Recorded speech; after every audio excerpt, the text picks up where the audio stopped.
Hello all and welcome, and I'm the MGTOW philosopher. And in this video, I would like to discuss the coexistence of the left and the right, and whether or not we on the right are too tolerant. Now, this is an open question for me, and it's something I've thought about a lot recently. Are people on the right, are conservatives and people that lean to the right just far too tolerant for their own good? Do they allow themselves to be attacked, beat up, allow the kind of activity on the left that 40, 50 years ago would have never been allowed, and frankly, not that many people would have engaged in, where now it's pretty much the new normal, where the left does whatever they want and there's very few, if any, consequences for their actions. Now the question, do we allow people to get away with too much, is a good question. And is freedom of speech a shield that especially the left uses as an excuse to go out there and just incite and actually commit violence? Now, I saw this article by Christopher Cantwell, and I thought it was very interesting. I thought it was a very good case study on whether or not the left and the right can coexist, and about the use of violence and whether or not it's ever justified in matters of freedom of expression and free speech. And I thought it would be an interesting study, and I'd like to get your opinions on this article and what I have to say about it. So please feel free to comment at the end. And let's see what Christopher has to say. So the article begins, Trump hasn't called for violence, but he should. Well, that's very provocative and makes you wonder, doesn't it? Because the left has been calling for violence, whether implicitly or just simply actually coming out and saying to be violent.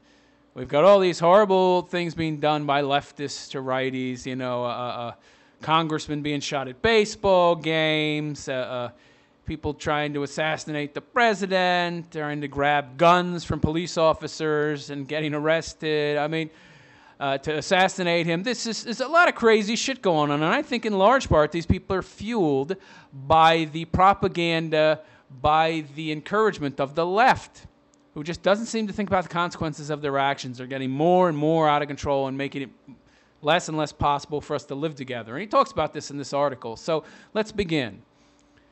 Trump hasn't called for violence, but he should.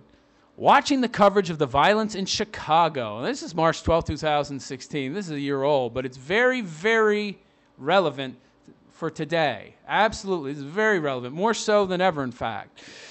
Inside and outside of a Trump rally, I am reassured of a thing I've known for a long time. There's no hope for peace in America. Interesting. No hope at all, he believes. It's so obvious, I almost feel stupid mentioning it. Okay. Strangely, though, there are still people in this world who think there is some hope for a hyper-inclusive mass democracy in which hundreds of millions of people with diverse interests, philosophies, religious, racial, and ethnic backgrounds lived under a single system of government. First of all, I'm not one of those people.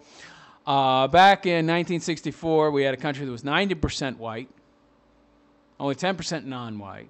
We all pretty much shared the same ideals, the same moral codes. We believed in mostly the same things, and we had a great society. Things worked very well. A little too well, in fact. Created too much envy in the world. We had to be brought down. We had to be equalized. Yes, everything had to be made equal. To continue, a system of government which rules over every aspect of their lives, projects its own power over the entire planet, recognizes no restrictions on its power, and bankrupts, imprisons, or murders anyone who dares to defy it. That sounds like the leftist paradise government that they're pushing for, the communist utopia. Oh boy. Even more absurdly, and perhaps they aren't even worth mentioning, but given the audience of this blog, I should briefly note there are actually people in this world who think we'll all undergo some mass awakening or paradigm shift where we peacefully shrug off the chains of democracy and live in a stateless utopia. That would be your anarchists, I suppose. To their credit, they are no crazier than your average Democrat, but that's far from a ringing endorsement of their ideology. Now, first he mentions here a system of government which rules over every aspect of their lives. So, he's not making a smooth segue into talking about what the left wants. He's inferring that that's what he's talking about. He's not making it very clear for most readers. So what he's doing here, he's going to a form of government that is what the left wants, essentially. He's maybe saying that's what we already have, but it's actually not. So a system of government which rules over every aspect of their lives, we don't have that 100% yet. We're close to that, though, unfortunately. Projects its power over the entire planet. Partially true, maybe mostly true. Yeah.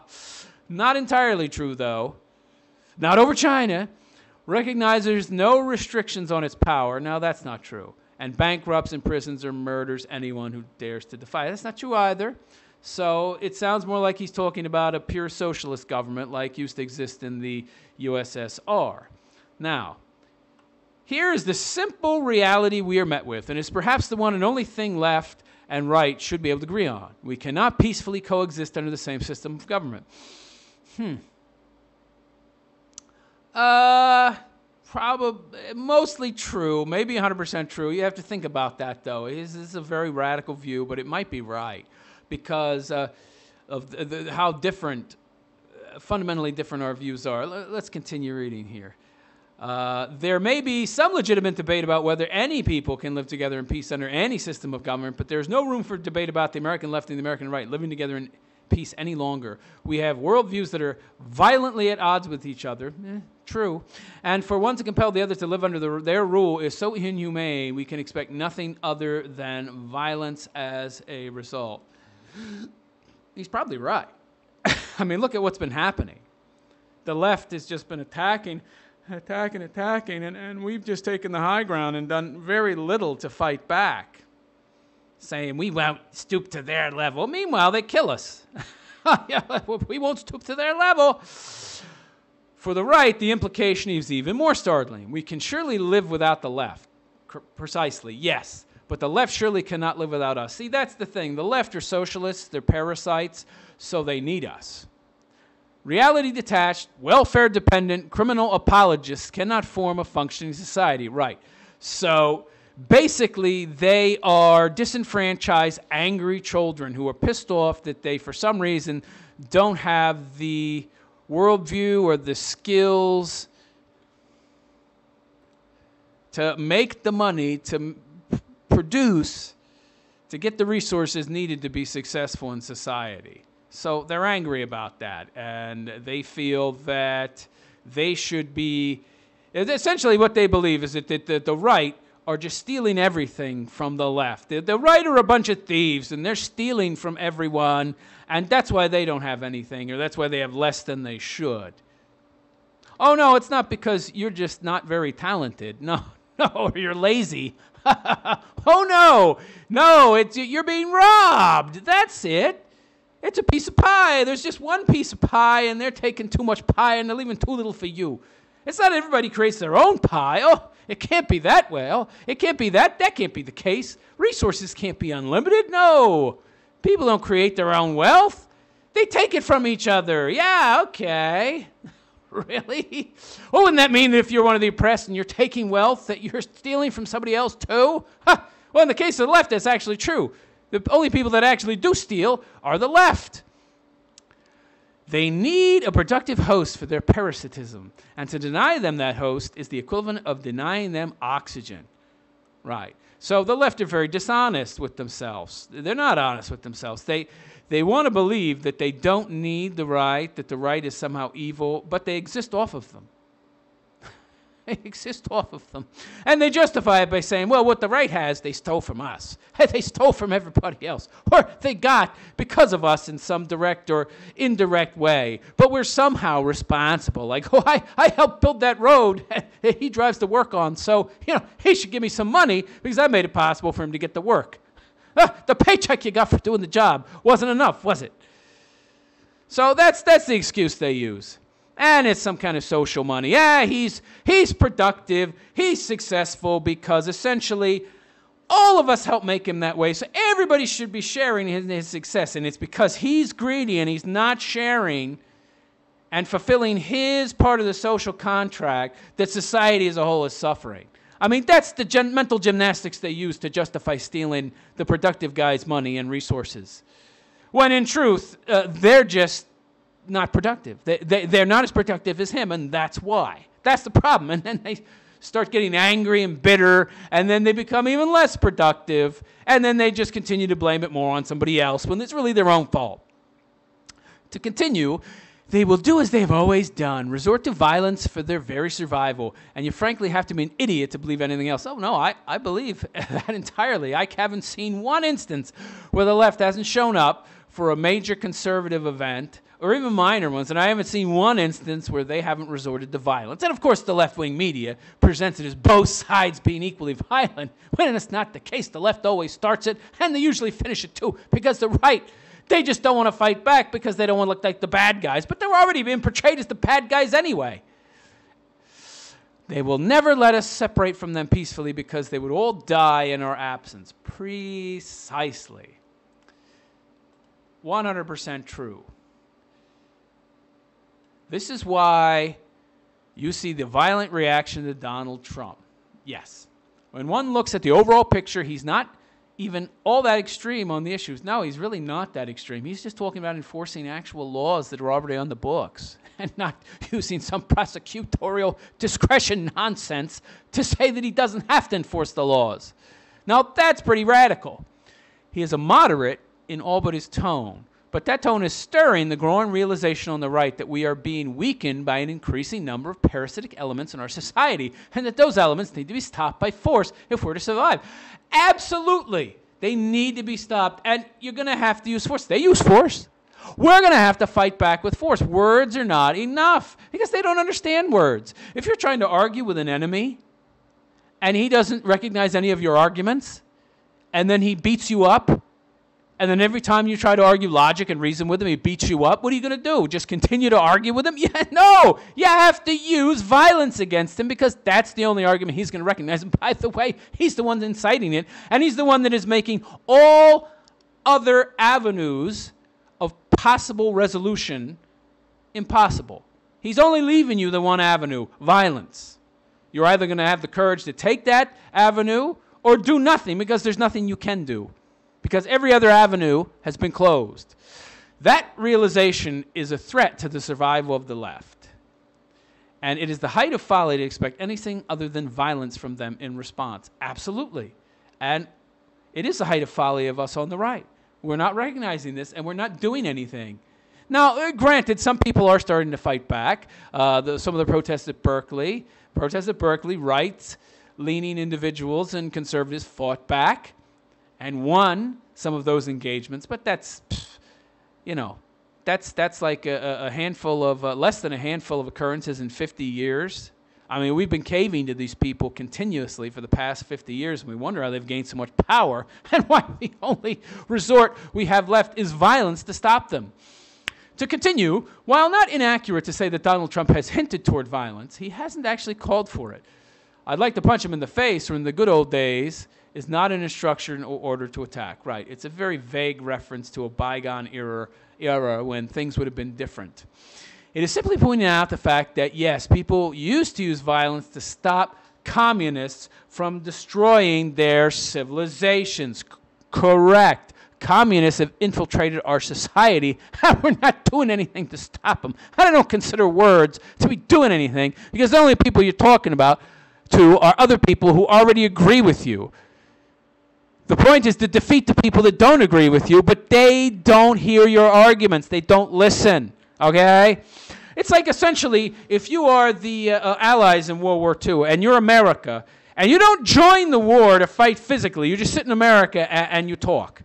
And you talk to other Americans who all agree with you. Yeah, though the Germans are horrible, and oh, those Japs, oh, they're the worst. They torture people so horribly, and they're chopping off Chinese people's heads. But we're going to use words to beat them because that's the best weapon against the extremists. Words. Yeah. Meanwhile, the Nazis take over the world, and the Japs take over China, all of China, Indochina, and they divvy things up with the Italians and the Germans, and you just feel all self-satisfied and like, oh, well, you know, I'm using my power and I'm not stooping to the enemy's level. Good for me. Yeah. Meanwhile, the world's being destroyed. My goodness. So, yes, people used to use violence to stop communists from destroying their civilizations, and that we no longer do that. If we want to stop communists from destroying our civilizations, then yes, we are going to have to use violence to stop them. Absolutely. Absolutely. I don't care where these communists are. They're our own citizens who have been indoctrinated and brainwashed, and now they're communists. They're communists. These people are communists. They attack anybody who disagrees with them. I don't know how many videos I've seen. Oh, look, that guy, he's a conservative. He's got a Trump hat on. Swarm and beat him up. Nobody gets arrested. What the hell? Except maybe the guy with the Trump hat, if he bothered to fight back. Which that should tell you more than anything else, that even the system itself is working with these people, is overlooking their actions. We need to make a change, and we need to make a change quick. We need to stop placating these people like the system tries to do, and we need to start fighting back against them. Words are not going to beat these people. No way. If Trump really wants to make America great again, he should begin dealing with the reality that his rivals are sending violent criminals to attack his supporters. Yeah, paid protesters. Can anybody say George Soros? And instruct his supporters by proxy if politics necessitate it to stop them by force. Absolutely. This I would have to agree with. The left, look, the left has been using violence for a long time. Politicians have been calling for violence on the left for a long time. They just try to use this sort of language that allows them to later say, oh, that's not what I said. Oh, no, I didn't say that. You misunderstood me. And so, they're able to try and wiggle their way out of it. But the truth of the matter is, they call for violence. And these people, the country's getting worse and worse as these communists continue to take over, and we don't do anything to stop them. So is force necessary? It just might be. It's looking more and more like it. To continue, he is right when he says the police can no longer use the force necessary to accomplish this because dishonest police accountability activism, which I am ashamed to say I used to participate in, has tied their hands. Now enforcing the law, keeping order, and containing threats to society from violent criminals turns them into social outcasts, brands them as violent racists, ruins their careers, and even sees them in prison for doing their jobs. Okay, so the social justice warriors, meaning communists, have essentially, yes, went on attack against cops. And Black Lives Matter is meant to intimidate cops and make them fearful of being called racist or this or that. And so cops essentially stop doing their jobs and then allow the leftists to do whatever the hell they want. And the cops are afraid to do anything against the leftists because they don't want to be branded as racists and have their careers ruined by social justice warriors. Yeah. Now, if violent criminals are going to assault people at a rally for the frontrunner of the Republican presidential primary and police aren't going to stop them, then who is? This is a good point. Because at these rallies all the time, and even now it's happening more and more, the leftists, they come in with their pepper spray, their bike locks, their chains, their baseball bats, wearing masks. And the cops don't order them to dismask. And they're attacking people. And the right, what, runs away? Or says, oh, arrest them, arrest them. The cops don't do anything. And you don't do anything either. It used to be in America that if people were to act like this communist bullshit, regular everyday citizens would kick their asses. They wouldn't tolerate it. Now look, I'm all for being patient, and I have patience, but there are some things you shouldn't tolerate, and I believe personally that tolerance has a certain expiration date, as it were. Now, you might say, well, you sound like a leftist. No, because the left are intolerant of everything that they don't agree with. I think we on the right are extremely tolerant. We let these idiots run around and say this dumb shit. But everything has an extreme limit. Everything has a limit to how far you should take it before you're just being too tolerant. Before you're just tolerating too much bullshit, and it's time for you to get violent as well. Because, again, it's time for you to act out as well because, again, these people don't recognize your arguments. Again, if you're not with them, you're against them. That's how they are, absolutely. While someone on the right is like, just leave me alone. I just want to be left alone. I have my own opinions. I have the right to my own opinions. Just leave me alone. But the left said, no, You don't have a right to your opinions if they are not our opinions. Now we're going to beat you up. I would say those are two very different ways of viewing the world. And I would say the right is in no way like the left because they want to protect their right to be left alone. And sometimes that requires violence. And if the right isn't prepared to use violence against these people who only use violence, and they do, they use violence, they use intimidation, they show up at people's rallies, at people's talks, at people's speeches, and they don't allow the people who want to listen to the speaker to listen.